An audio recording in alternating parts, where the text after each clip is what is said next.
Good afternoon, everybody. I apologize for my tardiness, but I came directly from the Oval. I have some newsy updates to share from the president, which I know you all very much value and appreciate. So let's get to it. The president promised millions of Christians across the country on the campaign trail that he would create a White House faith office when he returned to the White House, and he has delivered on that promise. The White House Faith Office has put together an extraordinary week-long celebration currently underway for Holy Week ahead of Easter Sunday. The president signed a Holy Week proclamation, filmed a special presidential video message, and will be hosting a pre-Easter dinner tomorrow night and a White House staff Easter worship service on Thursday. The president and the First Lady are honored to continue the tradition of the White House Easter egg roll, which will take place on the South Lawn next Monday. In other news, President Trump is turning America into a manufacturing superpower again. Yesterday, there was a monumental announcement by NVIDIA, one of the largest companies in the world. This is just the latest example. For the first time ever, chip-making giant NVIDIA will produce AI supercomputers entirely in the United States, as part of its pledge to produce $50 billion worth of AI infrastructure in our country over the next 4 years. With their manufacturing partners, they have commissioned more than 1 million square feet of manufacturing space to build and test NVIDIA Blackwell chips in the great state of Arizona and AI supercomputers in the great state of Texas. NVIDIA's founder and CEO Jensen Huang touted how the engines of the world's AI infrastructure are being built in the United States for the first time. This is the Trump effect. This follows trillions in other U.S. investments announced already, including $500 billion from Apple in U.S.-based manufacturing and training, $100 billion from TSMC and U.S.-based chips manufacturing, and the $500 billion private investment led by OpenAI, Oracle, and SoftBank in artificial intelligence infrastructure. Under President Trump, we're going to produce the cars, the ships, the chips, the airplanes, minerals, and medicines that we need right here in America at the hands of American workers. On the border, President Trump continues to break records and protect our homeland. According to CBP, Border Patrol apprehensions along the southwest border for the entire month of March 2025 were lower than the first 2 days of March 2024 under Joe Biden. Incredible law enforcement officers are arresting violent illegal aliens from American communities every day. Here are a few examples from the latest ICE report, which I received this morning. ICE Los Angeles arrested a 54-year-old citizen of Mexico convicted of rape by threat, sodomy with a person under 14 years, and kidnapping in San Jose, California. ICE Houston has arrested a 23-year-old citizen of Mexico convicted of predatory criminal sexual assault of a child in Cook County, Illinois. ICE Houston arrested a 64-year-old citizen of Honduras convicted of murder in Los Angeles County, California. ICE Chicago arrested a 49-year-old citizen of Guatemala convicted of assault and arson in Prince Williams, Virginia, not far from here. ICE Denver arrested a 36-year-old citizen of Mexico who is registered as a sex offender and has been convicted of sexual assault of a child in Lake County, Colorado. ICE Baltimore arrested a 50-year-old citizen of China convicted of sex trafficking in Bel Air, Maryland.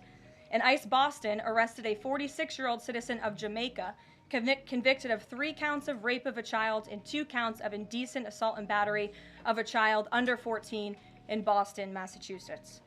President Trump and our administration will not rest until every single violent illegal alien is removed from our country. The safety of the American people is too important to settle for anything less. On that note, the Democrat and media outrage over the deportation of Abrego Garcia, an MS-13 El Salvadorian illegal alien criminal who is hiding in Maryland, has been nothing short of despicable.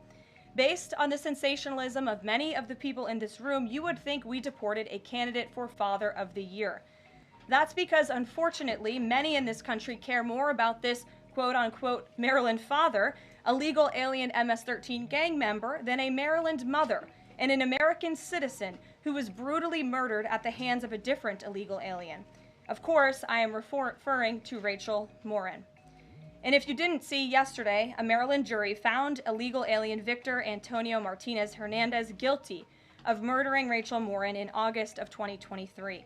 She was a 37-year-old mother of 5 who was jogging in an otherwise safe community northeast of Baltimore when this monster ambushed, strangled, and beat her to death before stuffing her brutalized body in a tunnel drain. The Morin family finally got justice yesterday, but they will never get Rachel back. Our hearts go out to Rachel's family, her 5 children, and her mother, Patty, who has suffered the unimaginable loss of her daughter. In case you missed it last week, President Trump signed a national security presidential memorandum directing federal agencies administering federal land on the border to make land available to the Defense Department in a new national defense area. This followed the president's Day 1 executive order committing his administration to marshal all available resources and authorities to stop the unprecedented flood of illegal aliens into our country and to obtain complete operational control of the borders of the United States of America. Once again, the president is fulfilling another key promise. This new national defense area spans more than 170 miles across our border in New Mexico, but in the coming weeks, this administration will add more than 90 miles in the state of Texas. This national defense area will enhance our ability to detect, interdict, and prosecute the illegal aliens, criminal gangs, and terrorists who were able to invade our country without consequence for the past 4 years under the Biden administration. It will also bolster our defenses against fentanyl and other dangerous narcotics that have been poisoning our communities. With all of this work being done to make America great again, we continue to see a positive response from the American public. A brand new poll published from the Daily Mail and JL Partners this morning found that President Trump's approval rating is at an all-time high. That's because the president is working tirelessly to keep his promises to the American people, as I just saw him doing today in the Oval Office. We have a reporter in our new media seat today, Matthew Foldy. I like your boots, Matt. Who is the editor-in-chief of the Washington Reporter.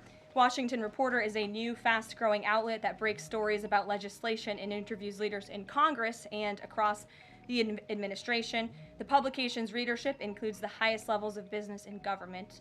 And with that, please kick us off, Matt.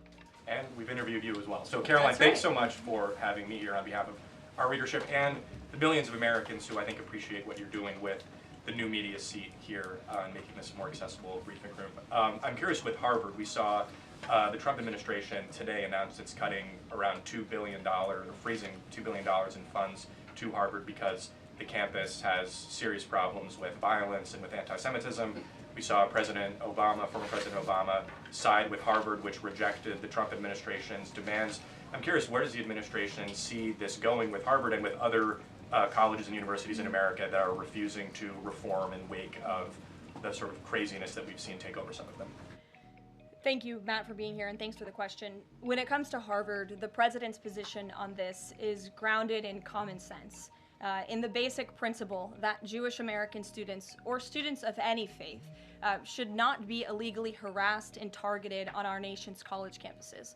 And we unfortunately saw that illegal discrimination take place on the campus of Harvard. There are countless examples to prove it, particularly with the stunning confession by then Harvard President Claudine Gay, who said that bullying and harassment depended on the context. The president at that time made it clear to the American public he was not going to tolerate illegal harassment and anti-Semitism taking place in violations of federal law. So the president made it clear to Harvard, follow federal law, no longer break Title VI, which was passed by Congress to ensure no student can be discriminated against on the basis of race, and you will receive federal funding. Unfortunately, Harvard has not taken the president or the administration's demands seriously. All the president is asking, don't break federal law, and then you can have your federal funding. I think the president is also begging a good question. More than $2 billion out the door to Harvard when they have a more than $50 billion endowment. Why are the American taxpayers subsidizing a university that has billions of dollars in the bank already? And we certainly should not be funding a place where such grave anti-Semitism exists. And I'm curious, you had just mentioned Rachel Morin. I'm a Maryland man, and I think most Marylanders appreciate what you were saying today. We've seen that Chris Van Hollen, who was Rachel Morin's senator, basically threatening to fly to El Salvador to press for the release of someone who was in America illegally. And not as much sort of from him about Rachel Morin's horrific murder and the verdict that was, I think, rightly reached yesterday. What does the administration think about the priorities we're seeing from Senate Democrats in terms of illegal immigrants instead of the work that agencies like ICE and DHS are doing with the Trump administration? It's mind-boggling, the priorities of the modern-day Democrat Party. I think it's atrocious that you have Democrats in Congress on Capitol Hill who swear an oath to protect their constituents and to serve them in Washington, D.C., spending more time defending illegal immigrant gang members than their own constituents and law-abiding American citizens like Rachel Morin. And I saw the president personally on the campaign trail, and I continue to see him in his role as president of the United States, put American families first, reach out to the victims, the families of victims at the hands of illegal immigrant crime, and frankly, the actions and the words of the Democrat Party prove they could not care less about the American public. And maybe if they did, they'd see a bit higher approval ratings right now. Thanks for being here with us today. Peter. Thank you, Karoline. To follow up on something that you just said, why do Ivy League schools get so much federal funding? It's a very good question, and it's a question the president has obviously raised in his discussions and negotiations with not just Harvard, but also Columbia and many other Ivy League institutions. We have the Anti-Semitism Task Force, which the president promised and delivered on. The Anti-Semitism Task Force is across the government, representatives from various federal agencies who meet on a weekly basis to discuss the question that you just raised. And I think a lot of Americans are wondering why their tax dollars are going to these universities when they are not only indoctrinating our nation's students, but also allowing such egregious illegal behavior to occur. To follow up on immigration, deporting American citizens to Central American prisons, is it legal, or do you need to change the law to do it? Well, it's another question that the president has raised. It's a legal question that the president is looking into. And he talked about this yesterday when with his meeting with President Bukele in the Oval Office. He would only consider this, if legal, for Americans who are the most violent, egregious, repeat offenders of crime who nobody in this room wants living in their communities. And then there's this CHNV thing. President Biden let more than 530,000 people from Cuba, Haiti, Nicaragua, Venezuela into the U.S. with this CHNV program. He did it with the stroke of a pen, and now a judge will not let President Trump undo it with the stroke of a pen. So are you guys going to give all 530,000 plus people individual deportation hearings, or are you just going to try to deport them?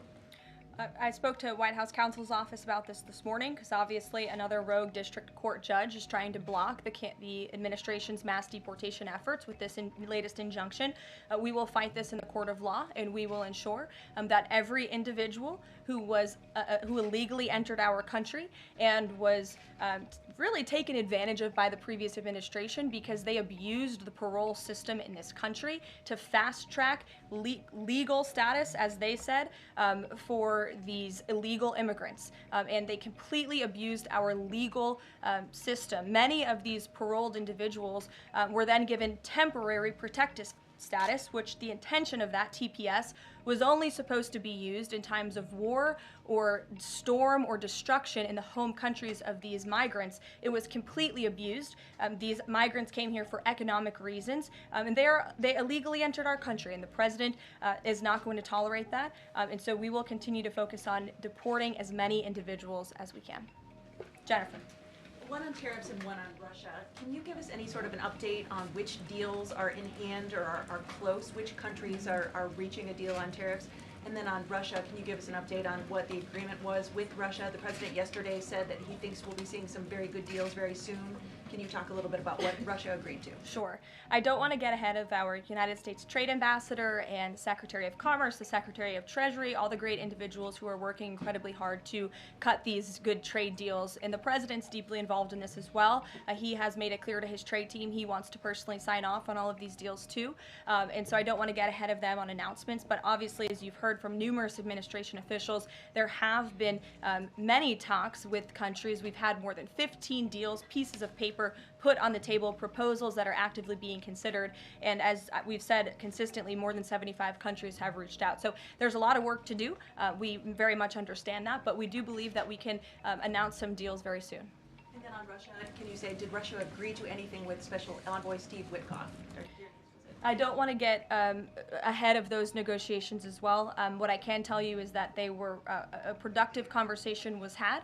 As the presidential envoy Steve Witkoff said last night, he believes that Russia wants to end this war, and the president believes that as well. There is incentive for Russia to end this war, and perhaps that could be economic partnerships with the United States, but we need to see a ceasefire first, and the president and the presidential envoy Witkoff made that very clear to the Russians. Gabe. Thank you, Caroline. And Yeah. I also want to thank your press office for releasing that information that you cited up there regarding the ICE arrests over the last couple of days. And I have them right here, but what I might ask is, why not release the same information for those who were deported to El Salvador? Well, first of all, the information was released by the Department of Homeland Security. The individuals on the flights to El Salvador are foreign terrorists, and those are counterterrorism operations. They are much different than the arrests and final order of removals that you see on a day-to-day basis that law enforcement agents are conducting around the country. That information was not, to that detail, was not released by DHS, though. I just told you the reason. It was a counterterrorism operation, a deportation of foreign terrorists, not illegal criminals who have been convicted of heinous crimes living in our American communities. It's two different things. Foreign terrorist, illegal immigrant criminal, two different things, two different definitions. You should look them up. Christian, go ahead. Yeah, thanks, Caroline. Does the president support raising the corporate tax rate to pay for all these other tax cuts he wants to see move through Congress? Look, I've seen this idea proposed, I've heard this idea discussed, but I don't believe the president has made a determination on whether he supports it or not. And then secondly, do you have any information on the status of Eden Alexander? Hamas says they lost contact with the unit guarding him following an Israeli airstrike earlier today. I don't have updates. I have not seen that report, but I can certainly check in with our National Security Council. I have spoken to the president about Eden Alexander, and he's made it very clear to our national security team that finding him is a priority, but unfortunately I don't have any updates to share. But it's a very important matter, and certainly we can check in. Sure. Hi. How Hi. concerned is the president that a federal judge could hold a Trump administration official in contempt of court for defying deportation orders? We are complying with all court orders. So I see what you're trying to do there with that question, but we're very confident that every action taken by this administration is within the confines of the law, and we continue to comply with the court's orders. And you have seen that, and the president made that clear yesterday in the Oval Office with President Bukele. Sure. Thanks, Caroline. Could you, just going back to El Salvador, could you just explain to us a little bit more about the legal basis on which you may be able to send US citizens to prison there? I know you said that President Trump is looking at it, but can you explain to us a little bit more about how that might be possible? We're looking at it, and when I have more for you to share, I certainly will. Sure. Still going off the El Salvador questions, yesterday in the Oval Office, administration officials made it very clear that El Salvador is responsible for Mr. Abrego Garcia, yet El Salvador's president said we're not going to do anything with him. So my question is, who is responsible for this man and where he's going to end up? Well, no. First of all, President Bukele said that he is not going to smuggle a foreign terrorist back into the United States of America, as many in this room in the Democrat Party seemingly want him to do. Abrego Garcia was a foreign terrorist. He is an MS-13 gang member. He was engaged in human trafficking. He illegally came into our country. And so deporting him back to El Salvador was always going to be the end result. There is never going to be a world in which this is an individual who's going to live a peaceful life in Maryland, because he is a foreign terrorist and a MS-13 gang member. Not only have we confirmed that, President Bukele yesterday in the Oval Office confirmed that as well. So he went back to his home country, where he will face consequences for his gang affiliation and his engagement in human trafficking. I'm not sure what is so difficult about this for everyone in the media to understand, and it's appalling, truly appalling, that there has been so much time covering this alleged human trafficker and this gang member, MS-13 gang member. It's truly striking to me. Karen. Thanks, Caroline. The president was posting on Truth Social today about helping American farmers. And last week in his cabinet meeting, he was talking about a plan to work with farmers to retain workers who are in the U.S. illegally, provided that they leave and then come back through what he said would be a legal process. Can you give details on what that would look like? How many workers he's talking about? How long a plan like that would take to implement, and the timeline for more details on getting this actually to implementation? I can check in with our immigration and our policy team and get you some more details on that, Karen. Or is this something he wants to roll out soon? I mean, he was talking back and forth with Secretary Rollins as Right. if this is kind of imminent that he wants to do this. Yeah, look, the president is in constant communication with all of his cabinet secretaries, particularly Secretary Rollins, who has the backs of American farmers and ranchers. It's something that he spoke about with her in the front of all the cameras in the cabinet room, but I'll check in with not only our immigration team, but also with USDA, and we'll get you an answer. Jonathan. Hi, Caroline. Hi, it's good to see you in here. You too. The president has long said that it would be an abuse of power for a president to direct prosecutors to investigate him. Last week, President Trump explicitly directed the Justice Department to scrutinize Chris Krebs to see if it can find any evidence of criminal wrongdoing. How is that not an abuse of power to direct the Justice Department to look into an individual, a named individual? Look, the president signed that executive order. It's the position of the president in this White House that it's well within his authority to do it. Otherwise, he wouldn't have signed it. And he signed it, and that's his policy. Jeff, how you doing? Fine, thanks. Thanks, Caroline. A follow-up on Harvard. The president floated on Truth Social, I believe, the possibility of removing tax-exempt status. How serious is that threat, and are there other universities he's considering? And then a follow-up question on foreign policy. Can you give us an update on what the president hopes to come from the next round of talks with Iran? Sure. First, when it comes to Harvard, as I said, the president has been quite clear they must follow federal law. He also wants to see Harvard apologize, and Harvard should apologize for the egregious anti-Semitism that took place on their college campus against Jewish American students. There were professors who said that he had engaged in discriminatory behavior against Jewish students. Of course, you had the former president of the university saying bullying and harassment depends on the context. You also had an encampment on Harvard Yard that we all saw play out before the cameras. The university failed to impose formal discipline on any students for this anti-Semitic conduct violations, including the occupation of a campus building and the disruption of classes with bullhorns. The president believes Harvard should apologize to its Jewish American students for allowing such egregious behavior. As for the tax-exempt status, I would defer you to the IRS for any updates. I do want to answer your question on Iran, of course. The maximum pressure campaign on Iran continues, but as you know, the president has made it clear he wants to see dialogue and discussion with Iran while making his directive about Iran never being able to obtain a nuclear weapon quite clear. And the president spoke to the Sultan of Oman today, who helped facilitate these talks. I have a readout for all of you.